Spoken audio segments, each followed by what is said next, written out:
Ինչ եմ ես անդրադառնում այս խնդիրներին, այս զարգացումներին, որովհետև այդ բարեփոխումները սովորաբար միջին-վիճակագրական ժողովրդավարական երկրում տևում են տասնյակ տարիներ։ Մենք դա կարողացել ենք անել մի քանի տարիների ընթացքում։ Եթե հաջողվի այս գումարման ընթացքում ընդունել նաև վարչական իրավախախտումների վերաբերյալ նոր օրենսգիրք, ապա մենք կարող ենք ասել, մենք ամբողջությամբ թարմացված այսպես կոչված երկրորդային օրենսդրության բլոկ ունենք։ Այսինքն խոսքը պատասխանատվություն նախատեսող օրենսդրության մասին է։ Բայց մենք չենք կարող չանդրադառնալ նաև այն ժողովրդավարական զարգացումները, որոնք տեղի ունեցել Հայաստանի Հանրապետությունում, մենք չպետք է մոռանանք, որ էական եւ լուրջ փոփոխություններ են կատարել կուսակցությունների մասին օրենքում, ընտրական օրենսգրքում եւ այդ փոփոխությունները ըստ էության ուղղված են առավել ժողովրդավարական եւ առավել թափանցիկ ընտրական համակարգ եւ կուսակցությունների առավել թափանցիկ համակարգ ձևավորելու մասին։ Ինչ եմ սրան անդրադառնում, որովհետև բավական երկար քննարկում այն հարցը, թե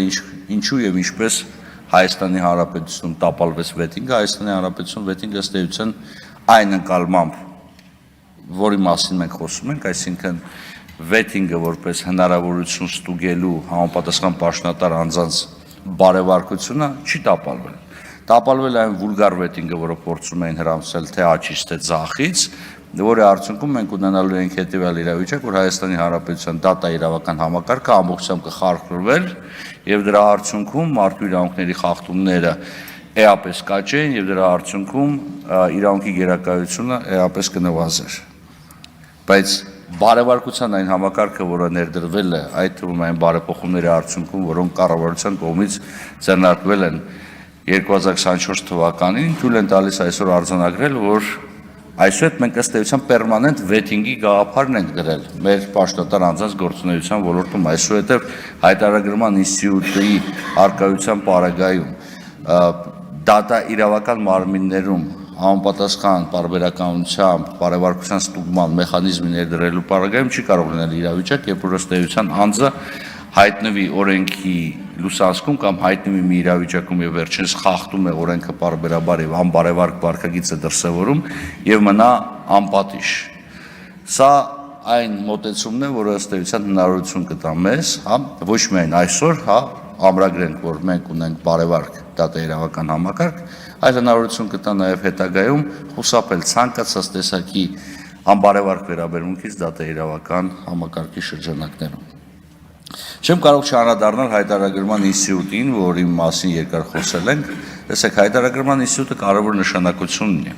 Նախ եւ առաջ այո հայտարարագրման ինստիտուտ կոռուպցիա կանխարգելման հանձնաժողովի առջև, որի տակ մենք բոլորս գտնվում ենք, որը էապես կարող է ազդել պաշտոնատար անձանց բարեվարկության վրա։ Այո, պաշտոնատար անձի ամբողջ գործունեությունը պետք է լինի թափանցիկ, պաշտոնատար անձի ֆինանսական գործունեությունը ևս պետք է լինի թափանցիկ, եւ մենք պետք է կարողանանք այն տրամաբանությամբ առաջնորդվել, որ չի լինելու մի իրավիճակ, երբ պաշտոնատար անձը կարողանա որևիցե մեկ լումա ապօրինաբար ձեռք բերել։ Դրա հետ զուգահեռ չեմ կարող չանդրադառնամ նաեւ ընդհանուր հայտարարագրման ինստիտուտին, որը չգիտես ինչի այնպիսի սվիներով է ընդունում մեր ընդդիմադիր գործընկերների կողմից, կարծես թե որևիցե երկրում նման համակարգ չկա, եւ մենք առաջինն ենք, որը փորձում ենք ներդնենք այս համակարգը, որը ամբողջությամբ պակաժողովրդավարական է եւ այլն։ Երեք իմ հարգելի գործընկերը ընդդիմությունից բարձրացեց հարց ասելով, որ տեսեք Ժորժ ջան, ձեզ սրանով ենթարկելու են պատասխանատվությանը, դուք քրեական պատասխանատվության են ենթարկելու։ Ժորժ, նախ նորմալ է, որ անձը խուսափում է հարկերը վճարելուց, պետք է ենթարկվի պատասխանատվության։ Այլ հարցը եթե դուք բարձրացնում եք պատասխանատվության չափի, աստիճանի, բնույթի հարցը, այստեղ կարող ենք համաձայնվել, բայց դեք վերցնել մի քրեական օրենսգրքից մի հոդված, որը երբևիցե չի կիրառվել ընդհանուր հայտարարագրման շրջանակներում, ասել, այ այս հոդվածով ձեզ հեսա ենթարկելու են պատասխանատվության, այն պարագայում, երբ որ այդ հոդվածում հստակ գրված է, որ խոսքը վերաբերում է հանրային ծառայության մասին օրենքով նախատեսված հայտարարագրման պարտականություն ունեցող սուբյեկտների մասին, ասել սրանով ձեզ հեսա պատասխանատվության են ենթարկելու։ Սա իմ կարծիքով մանիպուլյատիվ դատողություն է։ Թեև ես էլի մնում եմ այն համոզման, որ անձը ցանկացած անձ, որը խուսափում է հարկեր վճարելուց, պետք է ենթարկվի պատասխանատվության։ Եվ այստեղ մոտեցումը չեմ հասկանում մեր ընդդիմադիր գործընկերների։ Տեսեք, կարելի է ասել, գիտեք, մենք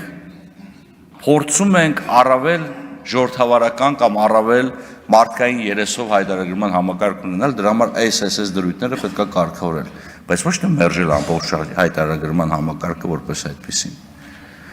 Եվ ի վերջո հայտարարումից է կախված հարկերի հավաքագրումից է կախված պետական ծառայողների աշխատավարձը, ճանապարհաշինությունը եւ այլն։ Բավականին երկար եւ բավականին իմ կարծիքով ոչ արդար եղանակով անդրադարձ է կատարվում հայոց ցեղասպանության հետ կապված հարցերին, մեր ընդդիմադիր գործընկերների կողմից կրկին։ Մի հարց տամ, էլի, ես չգիտեմ, ոնց դուք, ես 2002-2004 թվականին եղել եմ հայոց ցեղասպանության Թանգարան ինստիտուտի ասպիրանտ։ Էլ չեմ ասում, որ այն ժամանակ է, որ դուք ասում եք, այ մենք պայքարում ենք հայոց ցեղասպանության ճանաչման մասին։ Էլ չեմ ասում, որ այն ժամանակ ասպիրանտի աշխատավարձը կամ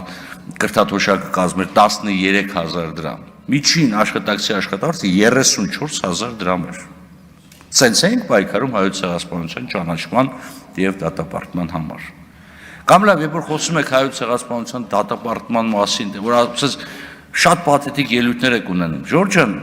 մի հատ վերադարձեք Ռաֆայել Լեմկինի հիշատակին եւ հիշեք, որ դուք դեմ եք քվեարկել ցեղասպանության դեմ պայքարին ուղղված ամենակարևոր ժամանակակից գործիքին։ Միջազգային քրեական դատարանի կանոնադրությանը դուք դեմ եք քվեարկել։ Այն փաստաթղթին, որի մասին Ռաֆայել Լեմկինը ասում էր, որ մեզ այսպես դատարան է պետք, այսպես փաստաթուղթ է պետք, որ վաղը միսօր նման հանցագործությունների համար ոչրագործներ ենթարկվում պատասխանատվության, որը ուղղակի կամ անուղղակիորեն ցեղասպանության մասին կոնվենցիայի հոդվածներում էր նախատեսված, եւ որը ստեղծվեց ցեղասպանության կոնվենցիայի ընդունումից հետո 40 տարի անց, դուք դրան դեմ եք քվեարկել, ժողովուրդ, մի խոսացեք սրա մասին, շատ եմ խնդրում, որովհետեւ խոսել սրա մասին նշանակում է ըստ էության երկակի ստանդարտներ կիրառել։ Այս երկակի ստանդարտների կիրառումը լավ բանի չի բերել։